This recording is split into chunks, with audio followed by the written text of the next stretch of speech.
Most Kenyan artists don't survive a single era.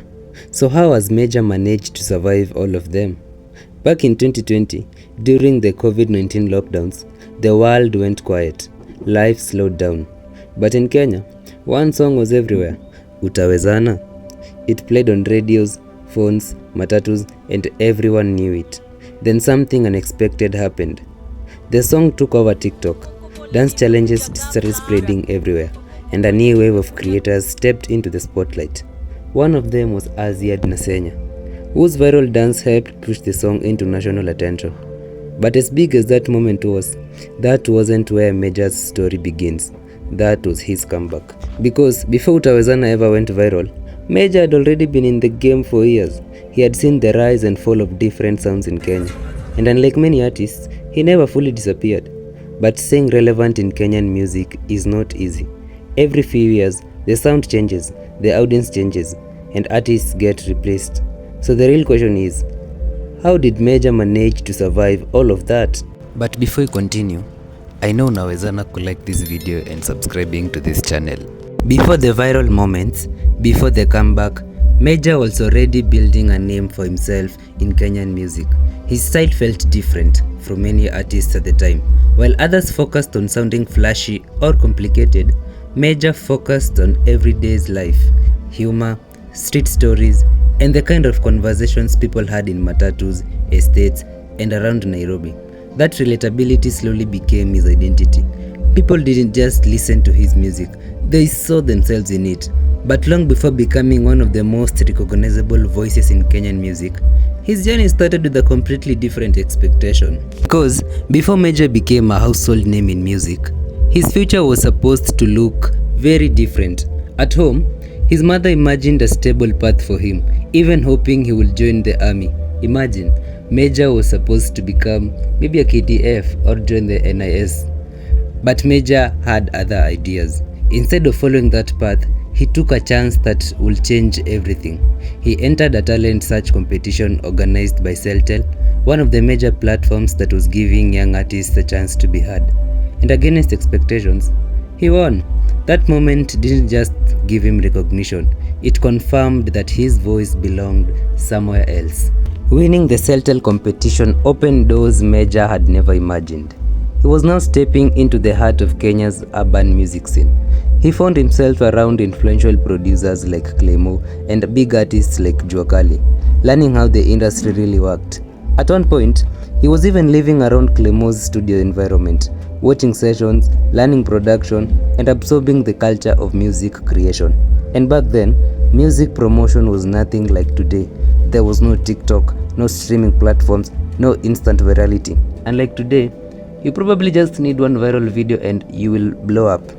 Artists had to burn their songs onto CDs, then personally take them to matatus, DJs, and radio stations, hoping someone would play them.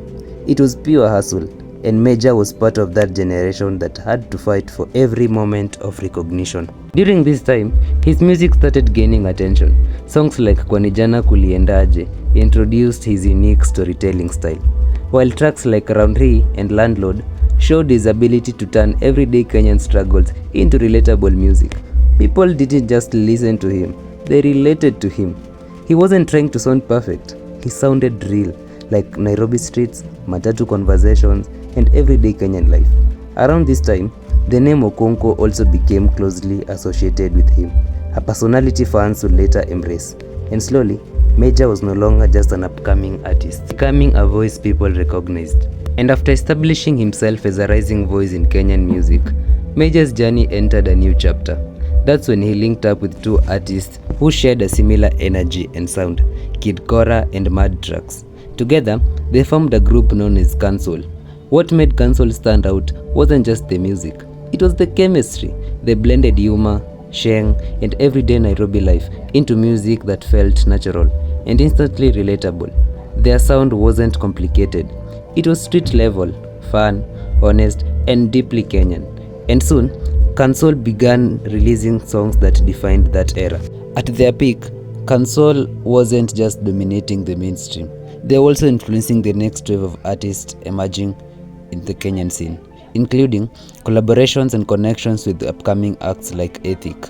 At their peak also, Kansoul wasn't just making songs, they were shaping a sound. Their music played in matatus, clubs, and radio stations across the country. For a moment, they weren't just artists, they were a movement. And as they say, change is inevitable. After the height of Kansoul's success, things slowly began to change. The energy that once brought them together started to shift as each member began exploring their own direction. What had once felt like a unified movement started becoming individual paths, and over time, Kansoul naturally came to an end. But for Mejja, this wasn't the end of music, but it was the end of a major chapter. The spotlight that once followed Kansoul slowly faded, and Mejja's presence in the mainstream became quieter again. And after a quieter phase in the industry, it looked like Mejja's biggest moments were already behind him. The spotlight had moved on, and a new generation of new artists was taking over the space. But then, something unexpected happened.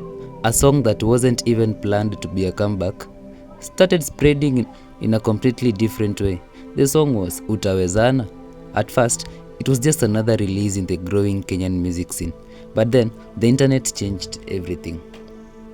During the COVID-19 lockdowns of 2020, people were at home but online and searching for new content. That's when Utawezana started taking over social media, especially TikTok. Dance challenges started spreading everywhere, and suddenly, the song was no longer just music, it became a trend. One of the creators who rose from that moment was Aziad Nasenya, whose viral video helped push the song into national attention. And just like that, Mejja was back in the spotlight. But this time, it wasn't through a planned comeback. It was through the internet, through people, through virality. What made it even more surprising was that it wasn't meant to be a defining moment. It simply became one. From a quieter phase to one of the biggest viral songs in the country, Mejja had entered a completely new era of relevance. After the viral success of Utawezana, many people wondered if Mejja's comeback would fade just quickly as it arrived. But what followed proved the opposite. Instead of slowing down, Mejja became even more active. He started appearing on some of the biggest collaborations in Kenyan music. One of the first major moments was the Cheza Kama Wewe remix with Triomio, a track that connected different generations of Kenyan music fans and became a major hit. Not long after, he was featured on Shamra Shamra with Mbuzi Gang, a song that quickly gained popularity for its energy and street appeal. Then came Nairobi with Sauti Sol, a collaboration that blended Mejja's storytelling with one of the biggest music groups, and it became one of the standout hits of that period. And just when it looked like he was done for the year, he followed it up with a solo hit, Siski and Tabia za Wakenya, both songs reinforcing exactly what made him unique, his ability to turn everyday Kenyan life into music people could instantly relate to. And for more than a decade, Mejja has remained one of the few Kenyan artists able to survive multiple generations of music, from the CD era to radio dominance to streaming to TikTok and internet virality. His sound kept evolving with the times, and even as the industry changed, one thing about Mejja never really changed: his ability to sound relatable, whether through humor, street stories, or everyday Kenyan experiences. His music always felt close to the people listening.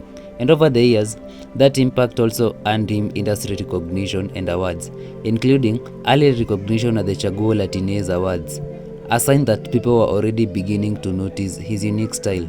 But maybe Mejja's biggest achievement was never trophies, it was longevity.